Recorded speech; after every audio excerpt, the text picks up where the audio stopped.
Hello fighters, my name is Ayan Chakravarti and welcome to our learning platform First Understand. Here we first understand, then learn. So आज का जो topic है वो है force and pressure. ठीक है. So what is force? A push or pull applied on an object is called force. मतलब जब हम कोई ऑब्जेक्ट को अगर पुल करेंगे और पुश करेंगे तो हम उसे क्या करेंगे? फोर्स कहेंगे. It changes or tends to change the state of rest. मतलब फोर्स क्या कर सकता है? अगर कोई ऑब्जेक्ट रेस्ट में है, फोर्स क्या कर सकता है? उसे मूव करवा सकता है. और of uniform motion of an object और चेंज इट्स डायरेक्शन. और क्या कर सकता है? अगर कोई ऑब्जेक्ट मूव कर रहा है तो उसे रोक सकता है. एंड क्या कर सकता है? उसका डायरेक्शन चेंज कर सकता है. नेक्स्ट क्या बोल रहा है कि a force arises due to the interaction between two object. Force has magnitude as well as direction. मतलब क्या? फोर्स का एक मैग्नीट्यूड होता है, मतलब कितना फोर्स हम दे रहे हैं.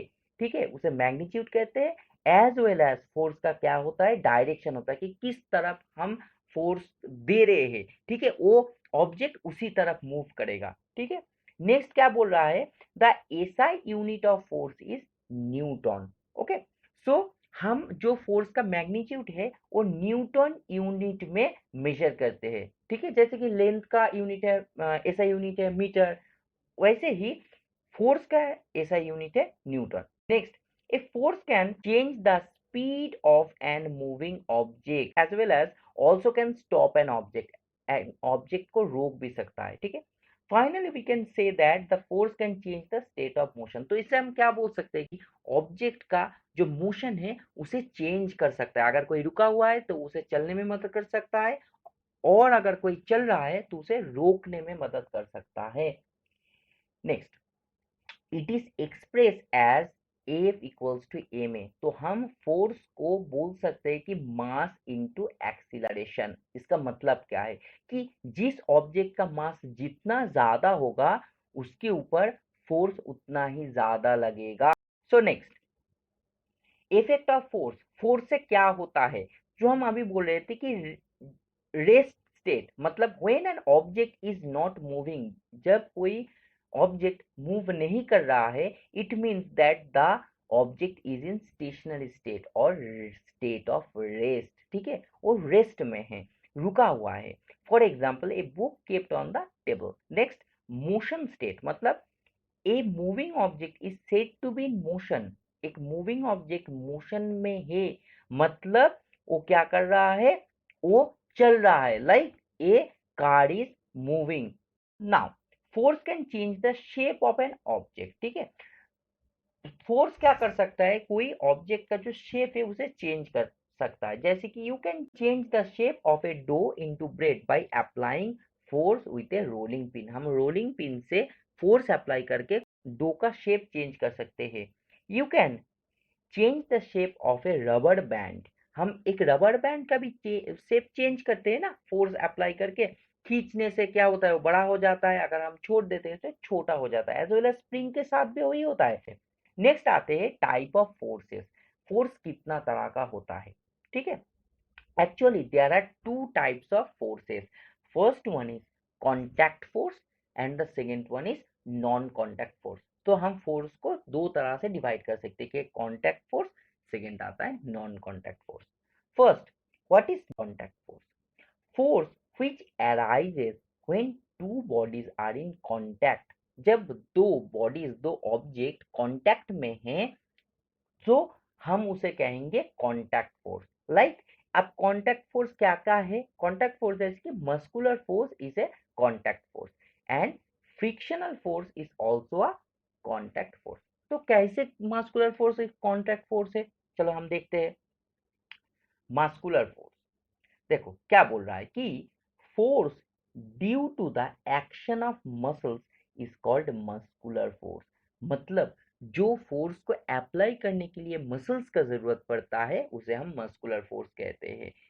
जैसे कि example, we push the object like table chair. हम अगर कोई टेबल को खींचे, चेयर को खींचे और पुश भी करे, उसके लिए क्या जरूरत है? मसल्स की जरूरत है. तो इसीलिए हम इस टाइप की फोर्स को हम बोलते हैं muscular force. And muscular force क्यों कॉन्टैक्ट फोर्स के अंडर आता है? क्योंकि देखो जो मस्कुलर फोर्स है इसे अप्लाई करने के लिए मसल्स का तो जरूरत होता ही है, एज वेल एज उस जिस ऑब्जेक्ट के ऊपर हम फोर्स अप्लाई कर रहे हैं उस ऑब्जेक्ट को टच करने का भी तो जरूरत है। इसीलिए मस्कुलर फोर्स कॉन्टैक्ट फोर्स के अंडर में आता है। ओके, सो बोल रहा है muscular force is applied only after interaction with the object. तो हम अगर उस ऑब्जेक्ट के साथ इंटरेक्शन ही ना हुआ तो हम कभी मस्कुलर फोर्स का इस्तेमाल नहीं कर सकते हैं। नेक्स्ट आता है frictional force. So what is frictional force? When two objects are in contact with each other and we apply force on any of them। अगर कोई भी दो ऑब्जेक्ट कांटेक्ट में है एंड हम किसी किसी एक के ऊपर हम फोर्स अप्लाई कर रहे हैं, then the other object will try to oppose its motion. ठीक है, तो दूसरा जो ऑब्जेक्ट है वो क्या करेगा, इस पहले ऑब्जेक्ट का मोशन को अपोज करने की कोशिश करेगा, मतलब रोकने की कोशिश करेगा। ठीक है, so this opposite force is called friction. तो ये जो ऑपोजिट फोर्स है जिससे क्या कर रहा है दूसरा ऑब्जेक्ट इसे रोक रहा है, इसे हम कहते हैं फ्रिक्शनल फोर्स। तो हम ये कहाँ पे देख पाते हैं? जैसे कि देखो जब कोई कार मूव कर रहा है तो कार को रोकने के लिए हम क्या करते हैं, ब्रेक को प्रेस करते हैं। ठीक है, तो तब क्या होता है, जो रास्ता होता है वो कार्स के टायर को ऑपोजिट फोर्स देता है, इससे ही हम कार को रोक पाते हैं। If there is no frictional force कोई भी ऑब्जेक्ट मतलब रुक नहीं पाता। अगर एक कार चलता रहता तो चलता ही रहता, अगर फ्रिक्शन फोर्स ना होता तो हम ठीक से खड़े भी नहीं रह सकते। So the frictional force is always act on all moving objects and its direction is always opposite to the direction of motion. ये क्या बोल रहा है? बोल रहा है the frictional force is always acts on the all moving object. अगर कोई ऑब्जेक्ट खड़ा रहा तो उसके ऊपर कितना फ्रिक्शनल फोर्स पड़ रहा है, कि फ्रिक्शन फोर्स पड़ रहा है कि नहीं, ये हम कभी नहीं समझ पाएंगे। ठीक है, सो जब मूविंग कोई ऑब्जेक्ट मूव कर रहा है तभी उसके ऊपर फ्रिक्शनल फोर्स अप्लाई होता है। सो अगर कोई ऑब्जेक्ट रुका हुआ है तो उसके ऊपर फ्रिक्शनल फोर्स अप्लाई नहीं होता है। ठीक है, नेक्स्ट आता है कि and it direction is always opposite to its direction of motion. मतलब जो ऑब्जेक्ट मूव कर रहा है, जिस तरफ मूव कर रहा है, फ्रिक्शनल फोर्स हमेशा उसके उल्टी तरफ मूव मतलब अप्लाई होगा। ठीक है, next example, due to this force we can stop car. तो फ्रिक्शनल फोर्स की मदद से हम क्या क्या कर सकते हैं, कार को रोक सकते हैं। जैसे कि यहाँ पे मैच स्टिक है, मैच स्टिक अगर फ्रिक्शनल फोर्स ना होता तो कभी मैच स्टिक नहीं जलता। यहाँ पे एक क्वेश्चन अराइज होता है कि हम फ्रिक्शन को कैसे कम कर सकते हैं। ठीक है, सो फ्रिक्शन को कम करने के लिए हमें लुब्रिकेशन का इस्तेमाल करना होता है। तो आज के लिए इतना ही। ये जो बाकी जो फोर्सेस है जो बाकी पार्ट है ये हम दूसरे दिन डिस्कस करेंगे।